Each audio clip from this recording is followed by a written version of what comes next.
నమస్కారం. తీర్థయాత్ర కార్యక్రమానికి స్వాగతం. సృష్టి, స్థితి, లయకారకులైన త్రిమూర్తులకు సైతం శక్తియుక్తుల్ని ప్రసాదిస్తూ ముగ్గురమ్మల మూలపుటమ్మగా తన వైభవాన్ని చాటుకుంటుంది జగన్మాత. ఆ జగజ్జనని పలు రూపాల్లో వివిధ నామాలతో వ్యక్తమైంది. ఆ నామ పరంపరలోని దివ్యావతారం హన్మకొండలోని పద్మాక్షీదేవి. దేశంలో మరెక్కడా అమ్మవారు ఈ నామధేయంతో విలసిల్లదు. హన్మకొండలోని పద్మాక్షీదేవి ప్రత్యేకత ఇది. ఈనాటి తీర్థయాత్ర కార్యక్రమంలో ఈ ఆలయ విశేషాల్ని తిలకిద్దాం.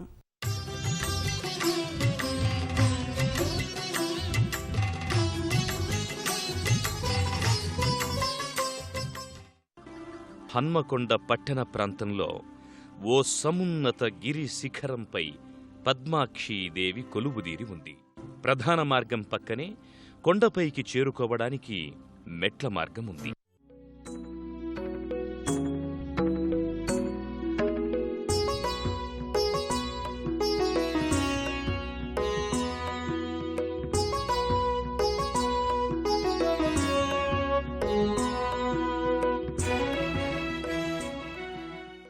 నల్లరాళ్లమయమైన గుట్టపై నుంచి ఆలయం అల్లంత దూరం నుంచి గోచరిస్తుంది. ప్రధానాలయ గోపురం స్థూపాకృతిలో ఉంటుంది.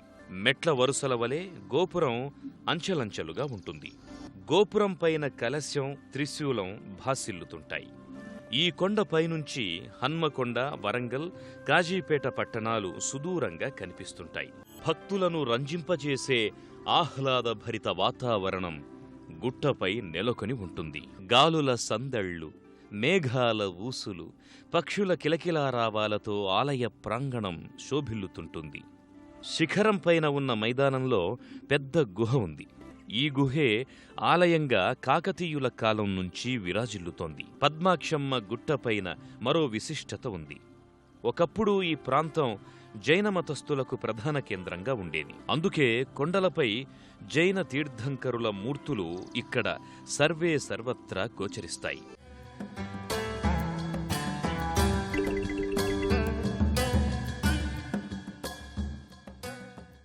హనుమద్గిరిగా, సిద్ధుల కొండగా విఖ్యాతి పొందిన ఈ ప్రదేశంలో సిద్ధులు, మునులు, యోగులు ఎల్లప్పుడూ తపస్సమాధిలో మునిగి ఉండేవారు. తమ ఆరాధన కోసం పార్వతీ పరమేశ్వరుల్ని అర్చావతార మూర్తులుగా ఏర్పాటు చేసుకోవాలనుకున్నారు వీరు. పరమేశ్వరుని గురించి ప్రార్థించారు. స్వామి ప్రత్యక్షమై సిద్ధుల కోర్కెను తెలుసుకున్నాడు. శక్తిహీనంతున ఈశ్వరా, సర్వశక్తిమయమైన జగన్మాత లేకుండా తానేమీ చెయ్యజాలనన్నాడు ఈశ్వరుడు.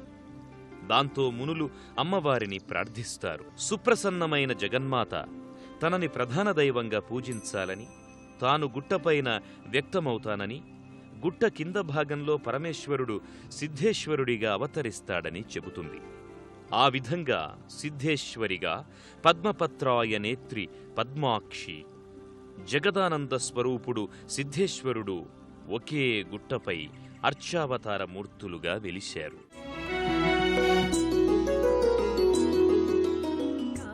గర్భాలయంలో గుహలాంటి సన్నిధిలో సకల సల్మంగళకారిణి, సచ్చిదానంద రూపిణి, ఆనంద తేజోమూర్తి పద్మాక్షీదేవి కొలువుదీరి ఉంటుంది. హరిద్రావర్ణ ముఖార విందంతో సర్వాలంకరణ శోభితంగా సమస్త లాంఛనాలతో అలరారుతుంది.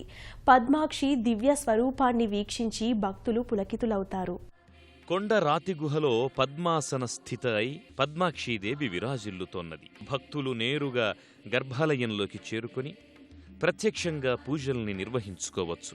జీవకళ ఉట్టిపడే విగ్రహ సౌందర్యం వర్ణనాతీతం. సుప్రసన్న వదనంతో, అభయవరద ముద్రలతో జగన్మాత ఆనందభరితంగా, శ్రీకరంగా, శుభకరంగా దర్శనమిస్తుంది. నిశితంగా గమనిస్తే గుహాలయంలో కొలువుదీరిన పద్మాక్షీదేవి ప్రతిరోజు 3 రూపాల్లో 3 దశల్లో కనిపిస్తుంటుంది. ప్రాతకాలం బాలాయం, మధ్యాహ్నే యవ్వనే, సాయంకాలం వృద్ధస్వరూపిణి అని పద్మాక్షీదేవి విషయంలో చెబుతారు. పద్మాక్షీదేవి ఉదయ సమయంలో పాలుగారే మోముతో బాలికలా గోచరిస్తుందట. మధ్యాహ్న సమయంలో నిండు యవ్వనవతిగా, సాయం సమయంలో వయస్సు మీద పడిన ముదుసలిగా ప్రకటితమవుతుంది అంటారు. అయితే ఈ మార్పులు అమ్మవారి ముఖం మొత్తంలో కాక కేవలం చెక్కిళ్లలో గోచరిస్తాయి అంటారు. 900 సంవత్సరాల పాటు ఓరుగల్లుని రాజధానిగా చేసుకుని పరిపాలించిన కాకతీయులు పద్మాక్షిని విశేషంగా కొలుచుకున్నారు. కాత్యాయనీ దేవి సెలవీయవే, కాత్యాయనీ దేవి సెలవీయవే, ఉదయాన స్నాపన అభిషేక సేవకు సెలవీయవే దేవి, సెలవీయవే దేవి, కాత్యాయనీ దేవి సెలవీయవే, కాత్యాయనీ దేవి సెలవీయ. హన్మకొండ పద్మాక్షి ఆలయానికి పురాణ ప్రశస్తే కాదు, చారిత్రక యశస్సు కూడా నేపథ్యంగా ఉంది. కాకతీయులకు ఆరాధ్య దైవం పద్మాక్షమ్మ. కాకతీయ రాజైన మాధవవర్మకు పద్మాక్షి ఖడ్గాన్ని బహుకరించిందంటారు. కాకతీయ రాజుల్లో ప్రముఖులైన భూతరాజు, బేతరాజు, ప్రోలరాజు, రెండవ బేతరాజు, రెండవ ప్రోలరాజులు పద్మాక్షిని ఇలవేల్పుగా కొలుచుకున్నారు. మంత్రి ప్రెగ్గడ ప్రేరణ వల్ల పద్మాక్షి గుట్ట జైన స్థావరంగా కూడా విలసిల్లింది. 900 సంవత్సరాల పాటు ఓరుగల్లుని రాజధానిగా చేసుకుని పరిపాలించిన కాకతీయులు పద్మాక్షిని, సిద్ధేశ్వరుణ్ణి విశేషంగా కొలుచుకున్నారు. వారి కాలంలోనే ఈ గుట్ట ప్రఖ్యాత శక్తిధామంగా విరాజిల్లేది. శాక్తేయునికి పట్టుగొమ్మగా భాసిల్లేది. అయితే రెండవ బేతరాజు మంత్రి ప్రెగ్గడ జైనమత అభిమాని. శాక్తేయునికి కేంద్రమైన పద్మాక్షి గుట్టను జైనుల ఆరాధ్య ధామంగా చెయ్యాలనుకున్నాడు. పలువురు జైన తీర్థంకరుల విగ్రహాల్ని కొండరాళ్లపై చెక్కించాడు. అంతేకాదు, గర్భాలయంలో పద్మాక్షి చింతనే మహావీరుని విగ్రహాన్ని కూడా ఏర్పాటు చేశాడు.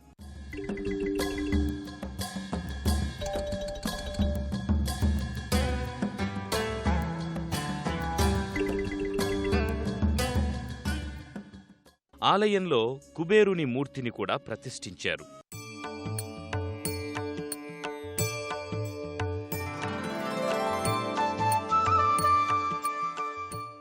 ఆలయ ముఖమంటపంలో, కొండబండలపై, ఆలయ ప్రవేశ మార్గంలో, ఇలా ఆలయ ఆవరణలో సర్వత్రా జైనమునుల విగ్రహాలు గోచరిస్తాయి.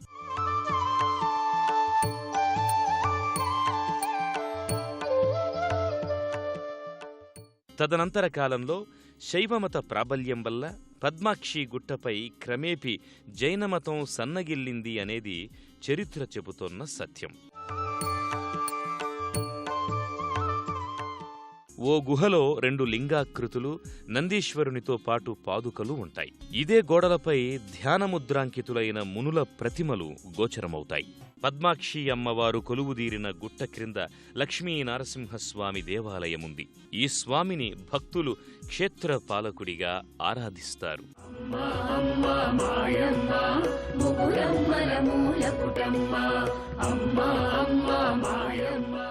పద్మాక్షి అమ్మవారి గుట్ట క్రింది భాగంలో పద్మాక్షమ్మ చెరువుంది.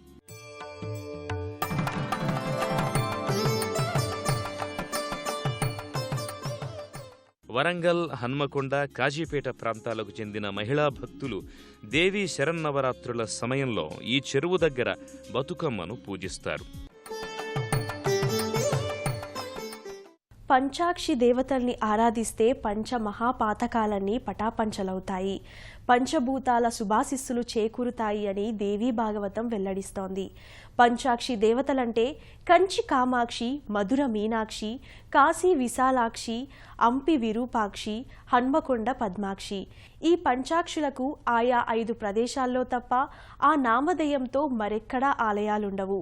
ఇది ఆ పంచాక్షి దేవతల ప్రత్యేకత. పంచాక్షి దేవతల్లో ఒకటైన హన్మకొండ పద్మాక్షి మహామహిమోపేతమైన దేవత. కొలిచిన వారి పాలిట చింతామణి. అమ్మవారికి సంవత్సరం పొడవునా నిత్య పూజాది కైంకర్యాలు కొనసాగుతాయి. ప్రతి శుక్రవారం అమ్మవారికి కుంకుమార్చనతో పాటు విశేష పూజల్ని నిర్వహిస్తారు.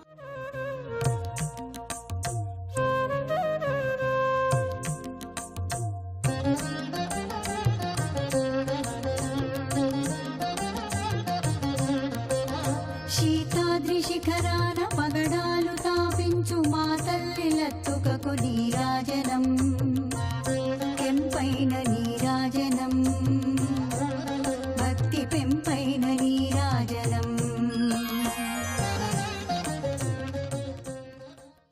కాకతీయులలో మొట్టమొదటి రాజైనటువంటి మాధవవరమైనటువంటి రాజే తన యొక్క కాకతీయ యొక్క సామ్రాజ్యానికి అధిదేవతగా నియమించుకున్నటువంటి దేవాలయము పద్మాక్షి దేవాలయము. దీనిని హనుమద్గిరి పద్మాక్షి దేవాలయము అంటారు. పద్మాసీనంలో అమ్మవారు స్వయం వ్యక్తంగా ఇక్కడ ఆవిర్భావం చెందినది.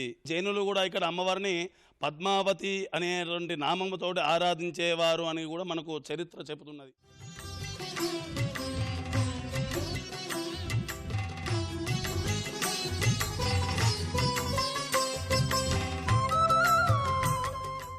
సజ్జన సంరక్షణిగా, దుర్జన భయాపహారిగా జగన్మాత, ఆదిపరాశక్తిగా పద్మాక్షి పద్మనయని పూజలందుకుంటోంది.